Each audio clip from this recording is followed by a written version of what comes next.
સુરતના અમરોલીમાં ગેરકાયદેસર ચાલતા મિની પેટ્રોલ પંપ ઝડપાયું। 22 લાખનો મુદ્દામાલ જપ્ત કરતી અમરોલી પોલીસ। સુરત શહેરમાં ઇંધણની કટોકટીનો ગેરફાયદો ઉઠાવીને લોકોના જીવ જોખમમાં મૂકતા તત્વો સામે અમરોલી પોલીસે લાલા કરી છે।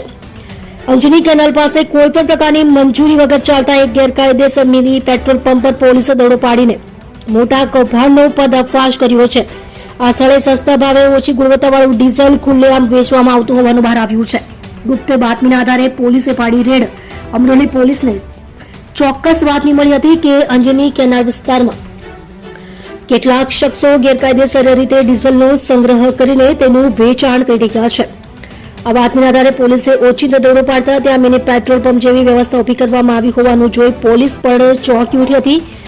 2 આરોપી ઝડપાયા। પોલીસે આ કાર્યવાહી દરમિયાન સરહદથી 2 આરોપીઓ ભરતભાઈ કલાભાઈ કેરાસિયા, મહેશભાઈ દિયાલભાઈ ખીસડિયાની ધરપકડ કરી છે। આ સાથે જ આરોપીઓ દિનેશભાઈ ભૂપતભાઈ કાતરિયા રહે ભાદરોડ, તાલુકો મહુવા, જિલ્લો ભાવનગર, અશોક કુવાડિયા તથા તપાસમાં મળી આવેલ ઇસમોને વોન્ટેડ જાહેર કર્યા છે। સાથે અમરોલી પોલીસે સ્થળ પરથી ડીઝલ ભરેલા 2 મોટા ટેન્કર અને ઓછી ગુણવત્તાવાળા શંકાસ્પદ ડીઝલનો મોટો જથ્થો જપ્ત કર્યો છે। આમ વાહનો અને ડીઝલ મળીને કુલ 22,69,000નો મુદ્દામાલ પોલીસે કબજે કર્યો છે।